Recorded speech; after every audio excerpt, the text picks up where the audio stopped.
పితా పుత్ర పవిత్ర ఆత్మ నామమున ఆమెన్. ప్రభువు మీతో ఉండునగాక. మీ ఆత్మతో ఉండునుగాక. పునీత మత్తయి గారు రాసిన పవిత్ర సువిశేషములోని భాగము.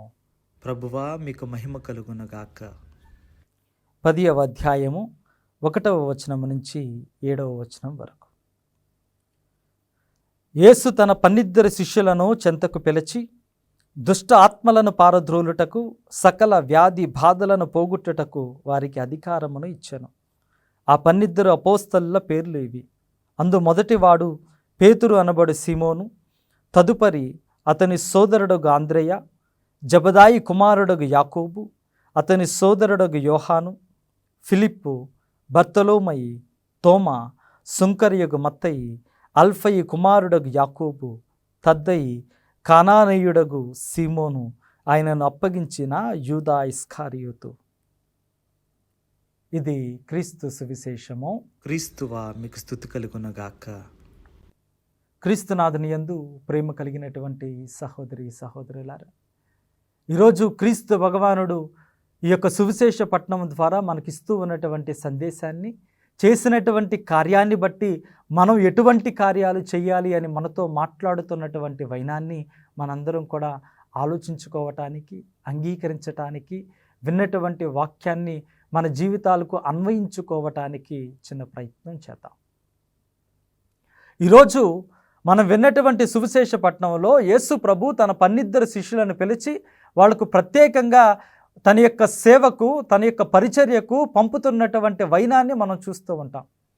ఈ రకంగా యేసయ్య వాళ్ళందరినీ కూడా పంపుతూ వాళ్ళ మీద ఎటువంటి శక్తిని కృమ్మరించాడో, ఎటువంటి అధికారాన్ని వారికి ఇచ్చారో మనం చూస్తూ ఉంటాం. ప్రియ సహోదరి సహోదరులారా, యేసు ప్రభు ఈ యొక్క శిష్యులను ఎన్నుకున్నటువంటి విధానాన్ని మనం ఒకసారి జ్ఞాపకం చేసుకుందాం.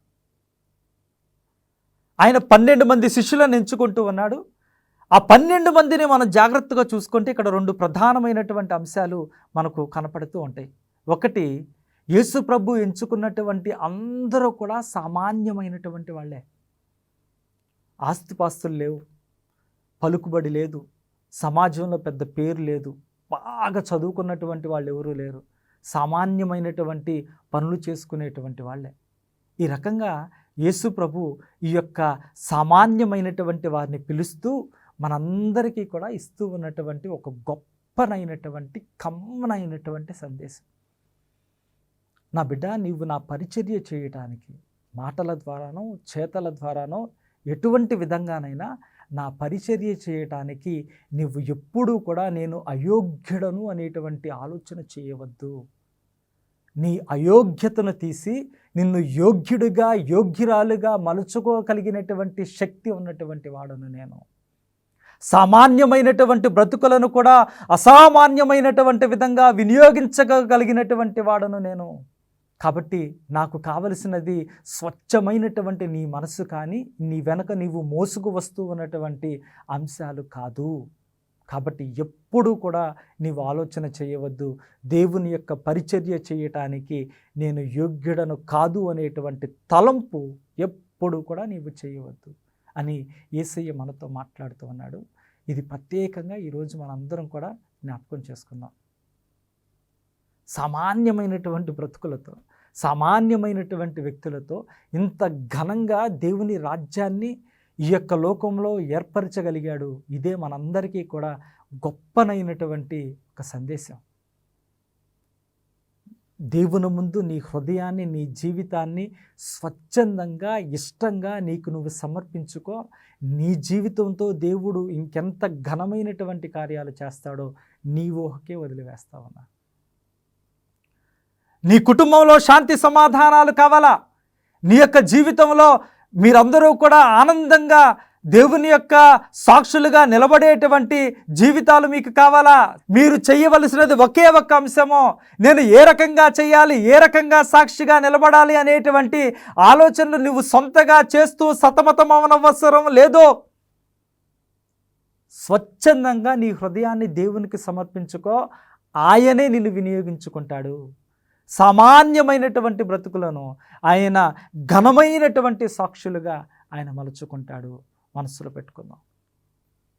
రెండో ప్రధానమైనటువంటి అంశం మనం ధ్యానం చేయవలసింది ఏంటి అంటే ఈ 12 మంది వ్యక్తుల సమూహం. ఇది ఏ రకంగా సాధ్యమైందో నాకు ఇప్పటికీ అర్థం కాదు. మనకు నచ్చనటువంటి వాడు కళ్ళ ముందు ఉంటే ఆయన్ని కనీసం ముఖమెత్తి చూడటానికి కూడా మనం ఇష్టపడం. అటువంటిది యేసయ్య ఈ 12 మందిని ఒక చోట ఉంటూ వాళ్ళందరూ కూడా ఒకే హృదయంతో ఒకే మనస్సుతో ఆయన వెనక నడిచేటువంటి విధంగా ఆనందంగా అందరూ కూడా ఒకళ్ళని ఒకళ్ళు అన్నదమ్ములుగా చూసుకున్నటువంటి విధానం ఎలా సాధ్యమైందో నాకు ఇప్పటికీ అర్థం కావట్లా. ఎందుకంటే ఒక చిన్న ఉదాహరణ తెలియచేస్తా. ఈ 12 మంది శిష్యులలో ఇద్దరిని నేను ఒక చిన్న ఉదాహరణగా తీసుకుంటూ ఉన్నా. మనకు బాగా అర్థం కావాలని ఈ ఉదాహరణ చెప్తున్నా. ఈ వ్యక్తులు ఎవరు అంటే, ఒకటి మత్తయి, 2 దేశభక్తుడైనటువంటి సీమోను. వీరిద్దరూ అసలు ఎలా కలిశారో నాకు ఇప్పటికీ అర్థం కాదు. ఎందుకంటే మత్తయి అనేటువంటి వాడు ఒక సుంకరి. ఇశ్రాయేలు ప్రజల జాతికి చెందినా కానీ ఇతడు కావాలని చెప్పి ఇశ్రాయేల్ ప్రజలను మోసం చేస్తా, వాళ్ళను పరిపాలిస్తున్నటువంటి రోమియా ప్రభుత్వం కింద ఆయన పనులు చేస్తా, వాళ్లకు పన్నులు చెల్లించేటువంటి విధంగా ఇశ్రాయేల్ ప్రజలను బలవంతం చేస్తూ ఆ యొక్క పన్నులను సైతం పక్కన పెట్టి తన సొంత లాభం కోసం అధిక పన్నులు ఇశ్రాయేల్ ప్రజల మీద వేస్తూ అన్యాయం చేస్తూ వాళ్ళ దగ్గర నుంచి డబ్బులు లాగుకొని శత్రువులకు ఇస్తూ ఉన్నటువంటి వైనం ఒకళ్ళదైతే, ఏం చేసైనా కానీ నా యొక్క దేశం, నా యొక్క ప్రజలు, ఈ యొక్క ప్రజలకు ఉన్నటువంటి ఈ యొక్క గౌరవాన్ని నేను కాపాడాలి అనేటువంటి ఆలోచనతో బ్రతుకుతున్నటువంటి వాడు ఇంకొకడు. ఎలాగైనా కానీ ఈ యొక్క రోమియా సామ్రాజ్యాన్ని కుప్పకొల్చాలి అనేటువంటి ఆలోచనతో ముందుకు వెళుతున్నటువంటి వాడు ఈ యొక్క దేశభక్తుడైనటువంటి సీమోను. ఇంగ్లీషులో ఈ యొక్క సీమోను వలె ఉన్నటువంటి వాళ్ళను జెలట్స్ అని చెప్పి అంటూ ఉంటారు. ఈ యొక్క జెలట్స్ యొక్క పని ఏంటి అంటే, ఈ దేశభక్తుల యొక్క పని ఏంటి అంటే, ఎలాగైనా కానీ ఈ యొక్క ఇశ్రాయేలు ప్రజలు స్వతంత్రులుగా జీవించాలి అనేటువంటి తపనతో అడుగులు వేసేటువంటి వాళ్ళు. యుద్ధం చేయటానికైనా సిద్ధం, ప్లాన్లు వేసి సీక్రెట్గా రోమియోలను చంపటానికైనా సిద్ధం. ఏదో ఒక రకంగా రోమియోలు ఈ యొక్క రోడ్ల మీద ప్రయాణం చేస్తున్నటువంటి సమయంలో ఏదో ఒక రకంగా వాళ్ళను చంపటానికి పన్నాగాలు పన్ని వాళ్ళు అడవుల్లో బ్రతుకుతా వాళ్ళు అవసరం దొరికినటువంటి ప్రతి సమయంలో కూడా ఇలా వచ్చి ఈ యొక్క శత్రువులను రోమియోలను ఇబ్బంది పెట్టేటువంటి విధానంతో ఉండేటువంటి వాళ్ళే ఈ యొక్క జెలట్స్, దేశభక్తులు అని అంటూ ఉంటారు. వీళ్ళకి సుంకరులను చూస్తే బాగా కోపం. ఇదే జాతికి చెంది మేమందరము కూడా రోమియోలకు వ్యతిరేకంగా పోరాడుతూ మన ప్రజలకు న్యాయం చేయాలి, ప్రజలకు స్వతంత్రం కల్పించాలి అని మేము పోరాటం చేస్తూ ఉంటే, ఇదే జాతికి చెందినటువంటి నీవేమో నీ యొక్క సొంత లాభం కోసం వాళ్ళతో చేతులు కలిపి ఆ ప్రభుత్వం కోసం పన్నులు వసూలు చేస్తూ, నీ లాభం కోసం అదనపు పన్నులు వసూలు చేస్తూ ఎంత దుర్మార్గంగా బ్రతుకుతున్నావు అనేటువంటి కోపం ఈ యొక్క సొంకర్లను చూస్తే ఈ దేశభక్తులకు నిరంతరం కలుగుతూ ఉండేదట. రోమియోలంటే ఎంత కోపం ఉంటుందో, రోమియోల తర్వాత సొంకర్ల మీదే అంత కోపం ఈ యొక్క దేశభక్తులకు ఉంటూ ఉంటుందట.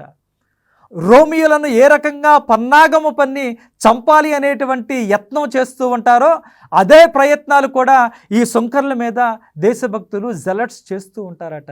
ఎలాగైనా కానీ వీళ్ళందరినీ కూడా తొదముట్టించాలి అనేటువంటి ఆలోచనతో ముందుకు సాగుతూ ఉంటారట. అందుకే సొంకర్లు ఎప్పుడూ కూడా ఒంటరిగా ప్రయాణాలు చేయరు, 2-3 సేవకులను తీసుకుని వెళ్తూ ఉంటారు. అటువంటి ఇద్దరిని ఆ 12 మందిలో కలిపి యేసయ్య ఈ 12 మందిని అన్నదమ్ముల్లాగా ప్రేమించుకుంటూ, క్షమించుకుంటూ, ఒకళ్ళకు ఒకళ్ళు సహాయం చేసుకుంటూ మంచి మనస్సుతో ఆయన వెనక 3 సంవత్సరాల పాటు ఎటువంటి గొడవ లేకుండా ఎలా తిప్పుకోగలిగాడో నాకు అర్థం కాదు. ఇదే గొప్పనైనటువంటి ఉదాహరణ ప్రియ సహోదరి సహోదరులారా. దేవుడు ఈరోజు మనందరితో మాట్లాడుతూ ఉన్నాడు. ఈ యొక్క ఉదాహరణ చూపిస్తా. నా బిడ్డ, నీవు ఎటువంటి స్థితిలో ఉన్నా, పాపము చేస్తూ ఉన్నావో, అన్యాయాలు చేస్తూ ఉన్నావో, ఇబ్బందికరమైనటువంటి జీవితాన్ని జీవిస్తూ ఉన్నావో, నాకు అల్లంతో దూరంలో ఉంటూ నాకు దేవుడు వద్దు అని చెప్పి బ్రతుకుతూ నీవు అయోగ్యమైనటువంటి జీవితాన్ని జీవిస్తూ ఉన్నావో, ఇవేమీ నాకు పట్టవో.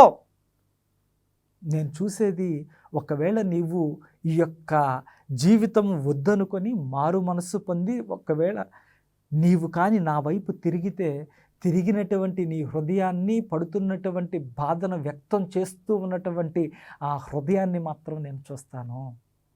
నాకు ఆ హృదయం కావాలి. మారు మనసు పొందితే చాలు, ప్రతి హృదయము ఈ యొక్క రాజ్యానికి ఆహ్వానం పొందినటువంటి హృదయాలే. ప్రతి హృదయము ఈ యొక్క రాజ్యంలో ప్రవేశించటానికి అర్హత కలిగినటువంటి హృదయాలే అని యేసయ్య మనందరికీ కూడా తెలియచేస్తూ ఉన్నాడు. ఈ 12 మందిని చూడండి ఎంత ప్రత్యేకంగా ఉంటుందో. ఎప్పుడైనా ఆలోచించారా?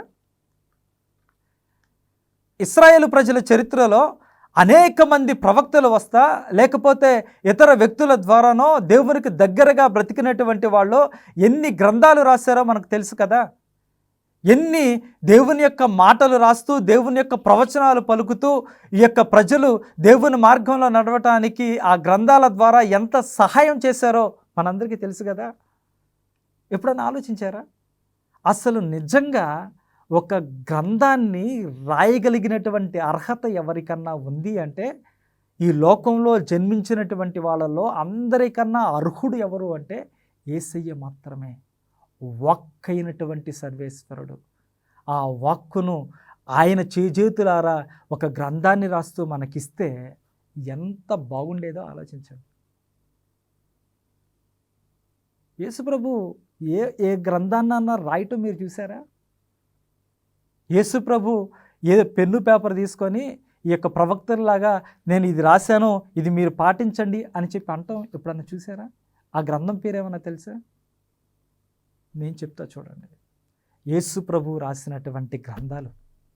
ఈ గ్రంథాలకు యేసుప్రభు పేర్లు కూడా పెట్టాడు. తన చేజేతులారా రాసినటువంటి గ్రంథాలు. వీటిని సజీవ గ్రంథాలు అని చెప్పి అంటూ ఉంటారు. ఈ గ్రంథాలలో ఆయన రాసినటువంటి గ్రంథాలలో మొదటి గ్రంథం పేరు ఏంటి అంటే పేతురు, రెండవ గ్రంథం పేరు అంద్రెయ, మూడవ గ్రంథం పేరు యాకోబు, నాలుగవ గ్రంథం పేరు యోహాను. ఇలా యేసయ్య రాసినటువంటి సజీవ గ్రంథాలను మనం చూస్తూ ఉంటాం. 3 సంవత్సరాలు కష్టపడి ఆయన చెక్కి శిల్పాలుగా మార్చి వాళ్ళందరి మనస్సులలో దైవ రాజ్య విలువలను నింపి వాళ్లకు తన యొక్క శక్తిని ధారపోస్తూ, శక్తితో నింపి, అధికారముతో నింపి అసామాన్యమైనటువంటి కార్యాలు చేయగలిగినటువంటి వాళ్ళను తయారు చేస్తూ వాళ్ళను ఈ యొక్క ప్రజల చెంతకు పంపినటువంటి వైనాన్ని మనం చూస్తూ ఉంటాం. ప్రియ సహోదరి సహోదరులారా, దేవుని సజీవ గ్రంథాలు ఎంత మహత్తరమైనవి అంటే ఆ యొక్క గ్రంథాలు చదివి, ఆ గ్రంథాలను చూసి, ఆ గ్రంథాలను ఆదర్శంగా తీసుకొని బ్రతికినటువంటి వాళ్ళు ఇప్పటికీ 2000 సంవత్సరాల తర్వాత కూడా కోకళ్ళలుగా ఉండటాన్ని మనం ఈ కాలంలో చూస్తూ ఉన్నాం. కేవలం ఈ కొన్ని గ్రంథాలు చేసినటువంటి కార్యం. యేసయ్య రాసినటువంటి సజీవ గ్రంథాలు. ఆ గ్రంథాల వలన ఈ ప్రపంచంలో చాటబడినటువంటి దేవుని రాజ్యం, ఆ రాజ్యంలో పాలు పంచుకుంటూ దేవుని బిడ్డలుగా జీవిస్తూ ఉన్నటువంటి ప్రజల సంఖ్యను చూస్తేనే మనకు అర్థమవుతూ ఉంటుంది ఈ గ్రంథాలు ఎంత మహత్తరమైనవో. ఈరోజు దేవుడు ఈ యొక్క శిష్యులను ఏ రకంగా తయారు చేశాడో, ఏ రకంగా తన బలంతో నింపాడో, అదే రకంగా మనలను కూడా తన యొక్క సేవ కోసం, తన యొక్క మార్గంలో నడవటం కోసం అటువంటి బలాన్ని, అటువంటి శక్తిని, అటువంటి ప్రేమను, అటువంటి క్షమను, అటువంటి సహాయం చేసేటువంటి గుణాన్ని, ఆయన ఏ రకంగా మంచిని మాత్రమే చూశాడో ఆ మంచిని చూసేటువంటి స్వభావాన్ని మనకు దయచేస్తూ దీవించమని ఈ సమయంలో ప్రార్థన చేసుకుందాం. కృపా సత్య సంపూర్ణుడా, ప్రేమ కలిగినటువంటి తండ్రి, నీ యొక్క బంగారు పాదాలకు స్తుతులు స్తోత్రములు. నిన్న నేడు నిరంతరము ఎల్లప్పుడూ మాతో ఉంటూ మమ్మల్ని నడిపిస్తూ ఉన్నటువంటి దేవానికి స్తుతులు స్తోత్రములు. ఈరోజు ప్రత్యేకంగా విన్నటువంటి వాక్యం మా అందరికీ ఆదర్శంగా నిలుస్తూ ఉన్నది. 12 మంది శిష్యులలాగే మేము కూడా సామాన్యమైనటువంటి మా బ్రతుకులను అయ్యా నీ పాదాల చెంత నిలుపుతూ నీ యొక్క రాజ్యంలో నీకు నచ్చినటువంటి జీవితాన్ని జీవించేటువంటి భాగ్యాన్ని ప్రసాదించమని, మారు మనసు కలిగినటువంటి హృదయంతో ఎల్లప్పుడూ నిన్ను ప్రేమించేటువంటి బిడ్డలుగా జీవించేటువంటి భాగ్యాన్ని ప్రసాదించమని, ఈ లోకంలో నీ యొక్క నామానికి సాక్షులుగా బ్రతుకుతూ మా ద్వారా మరొక వ్యక్తి నీ యొక్క నామాన్ని తెలుసుకుంటూ నీ మార్గంలో నడిచేటువంటి ఆదర్శాన్ని ఇచ్చేటువంటి జీవితాన్ని మాకు ప్రసాదించమని మా మనవులను మా ప్రభు అయిన యేసుక్రీస్తు పవిత్ర నామంలో అడిగి వేడుకుంటూ ఉన్నాము తండ్రి. ఆమెన్. ప్రభువు మీతో ఉండునగాక, మీ ఆత్మతో ఉండునుగాక. సర్వశక్తి గల సర్వేశ్వరుడు పిత పుత్ర పవిత్రాత్మ మిమ్మలను దీవించి కాచి కాపాడునుగాక. ఆమెన్. గుణదల మాత మా ఆశ్రయం, కరుణామయీ నీవే మా జీవనం, విజయవాడ వెలుగై నిలిచినవే మరియమ్మ, నీవే మా ధైర్యం.